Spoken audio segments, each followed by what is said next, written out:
Morning students, आज हम पढ़ रहे हैं सुपरपोजिशन ऑफ वेव्स, तरंगों का अध्ययन। क्या होता है कि तरंगें जब किसी माध्यम में चलती हैं, ठीक, तरंगें जब किसी माध्यम में चलती हैं तो वहाँ पर पाए जाने वाले कणों से एक स्थान से दूसरे स्थान पर ऊर्जा ट्रांसफर करती है। क्या करती है?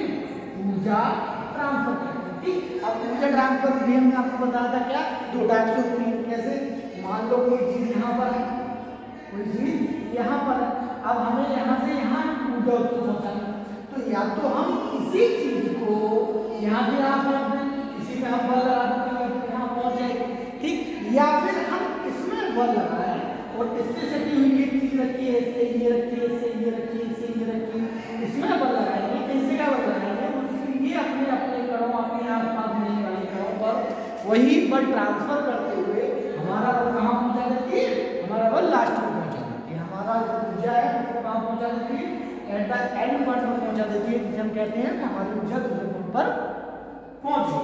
कैसे? जैसे मान लो हमें यहाँ से कोई पत्थर लेते हैं, हम उसे लेते हैं, यहाँ से फेंकते हैं, तो हम किस पर गतिज ऊर्जा लगा रहे हैं? डस्टर पर, और डस्टर जाके कहाँ जा रहा है? खिड़की के पास, और जाकर उसको तोड़ दे रहा है और उसको खत्म कर दे रहा है। तो इसका मतलब क्या है कि हमने डस्टर पर लगा और डस्टर खुद जाकर वहाँ चला। लेकिन मान लो कि हमारे पास कोई रस्सी होती, क्या होता है?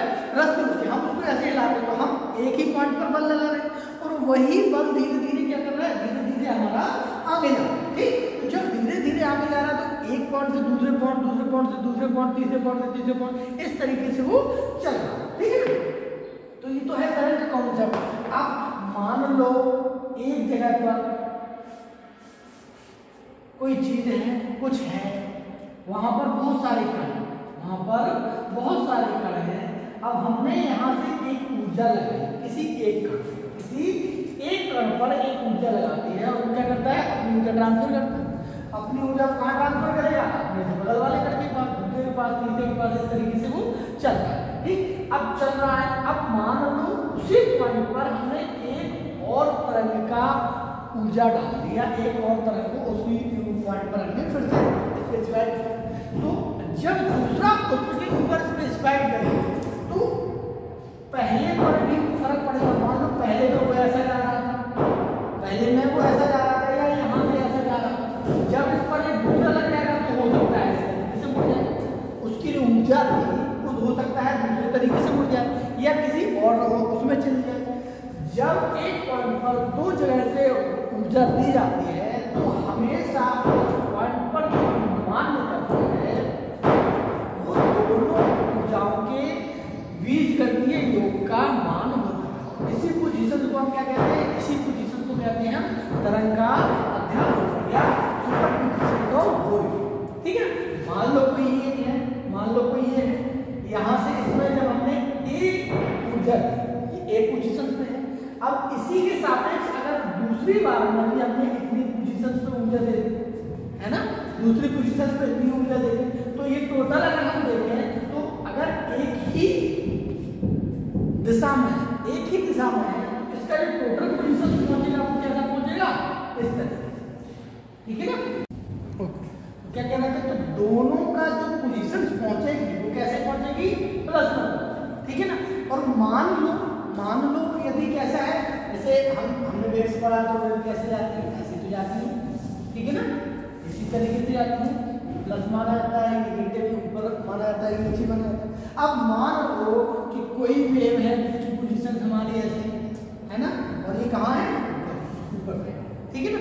और उसी के ऊपर दूसरी पोजीशन आती है, वो कैसी आती है? ऐसे। ठीक है, दूसरी की पोजीशन जो आती है, दूसरे वेव की ऊर्जा जो आती है वो ऐसी आती है। अगर ऐसी आएगी तो उन दोनों का अध्यारोपण या सुपरपोजिशन जो आएगा वो कैसा आएगा? इससे करेंगे, अगर ये ए पोजीशन है, ये बी पोजीशन है, तो हम इसको क्या लिखेंगे? ए माइनस बी का मतलब है कि इसकी जो पोजीशन आएगी वो नीचे की साइड है, इसलिए इसमें से घटा देंगे। कहने का मतलब कभी भी ऐसा जब होता है तो क्या काहे पर डिपेंड करता है? उनके बीजगणितीय योग के ऊपर। अगर वो सेम पोजीशन में है तो प्लस लगाएंगे, और यदि विपरीत पोजीशन में है, एक दूसरे के डायरेक्ट में है, तो हम क्या लगाएंगे? तो हम माइनस का कॉन्सेप्ट यूज करेंगे। इसी को हम कहते हैं सदिश का बीजगणितीय योग। इसी को हम क्या कहते हैं? तरंग का अध्यारोपण। Superposition of wave. मान लो अगर हमें कोई वाई विस्थापन है, इसका ज्ञात करना है सुपरपोजिशन से, तो सुपरपोजिशन के वाई विस्थापन में क्या होता है, हमेशा ये y1 plus y2 plus y3 का योग रहता है। क्या रहता है, y3 का योग रहता है, या इससे हम ये भी कह सकते हैं कि सभी उसका बीजगणितीय योग रहता है। क्या कहता है, बीजगणितीय योग सदिशों का। इसलिए यहाँ पर हमने यहाँ पर वेक्टर भी लगाया है। वेक्टर का कैसा रहता है, सदिश बीजगणितीय योग के बराबर है। और ये डिपेंड करता है, ये डिपेंड करता है पोजीशन के ऊपर, डिपेंड करती है हमेशा कहाँ पर, कला पर, कला का मतलब उसके चिन्ह पर।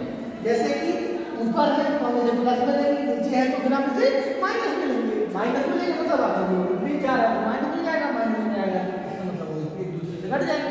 इसी घटना को हम सुपरपोजिशन के रूप में जानते हैं, और यही चीजें उसमें उसका बीजगणितीय योग जो होता है वो हमेशा सभी के बीजगणितीय योग के बराबर में आता है। सुपरपोजिशन के रिजल्ट के बाद अध्यारोपण के परिणाम तरंगों की कुछ स्थितियां, ठीक है, और वो स्थितियां निर्भर करती हैं, वो स्थितियां निर्भर करती हैं तरंग के आयाम पर, आवृत्ति पर, या फिर उनके संचरण की गमन की दिशा पर। तो इन सारी स्थितियों में एक स्थिति आती है व्यतिकरण। क्या आता है, व्यतिकरण, ठीक है, इसको हम क्या कहते हैं, इंटरफेरेंस। ठीक, क्या होता है व्यतिकरण? व्यतिकरण के बारे में हम पढ़ते हैं तो हम कहते हैं कि दो समान आवृत्ति की तरंगें, दो समान आवृत्ति और समान आयाम की दो तरंगें या दो ध्वनि तरंगें जब किसी माध्यम पर जाती हैं, जब किसी माध्यम में जाती है, जब किसी कण पर पड़ती हैं, तो उनके पड़ने के बाद, उनके सुपरपोजिशन के बाद, उनके अध्यारोपण के बाद जो निकलकर रिजल्ट आता है वो आयाम जो होता है अलग अलग होता है, अलग अलग स्थितियों में या विभिन्न स्थितियों में जो होता है वो विभिन्न प्रकार का होता है। और ये डिपेंड करता है, ये डिपेंड करता है उनके पढ़ने के हिसाब।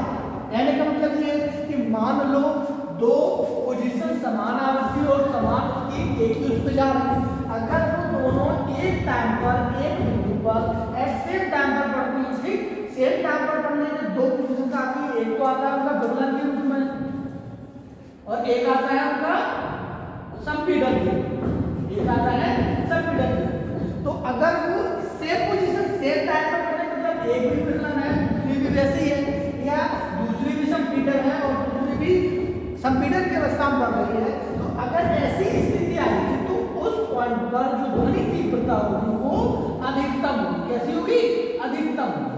तो उसकी ध्वनि तीव्रता अधिकतम होगी और उस पोजीशन पर हमेशा कंस्ट्रक्टिव आएगा, संपोषी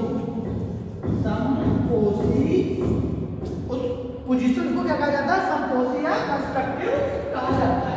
लेकिन यदि मान लो एक ही टाइम पर, एक ही उसी कोण पर एक ध्वनि तरंग हमें विकलन में दिखाई दे रही है और एक ध्वनि तरंग हमें संपीड़न में दिखाई दे रही है, वही मतलब एक तो फैलने का प्रयास कर रही है और दूसरा हमारा समेटने का प्रयास कर रही है। तो क्या हुआ, उन दोनों का बीजगणितीय माइनस में जाएगा, तो उसको हम कहते हैं डिस्ट्रक्टिव या फिर क्या तो विनाशकारी या विनाशी पोजीशन को हम कहते हैं। और इन दोनों पोजीशन से जो अलग अलग टाइम पर आता है वो अलग अलग होता है। इसी घटना को हम कहते हैं व्यतिकरण या इंटरफेरेंस कहते हैं। तो समान आवृत्ति और समान आयाम में जो तरंगें किसी माध्यम पर जाती हैं और एक समय एक ही बिंदु पर, एक समय में एक ही बिंदु पर अपना प्रभाव डालती हैं, तो उसका जो परिणामी आयाम होता है वो भिन्न भिन्न बिंदुओं और भिन्न भिन्न स्थितियों पर अलग अलग होता है। क्लियर? ये व्यतिकरण या इंटरफेरेंस की डेफिनेशंस होती है।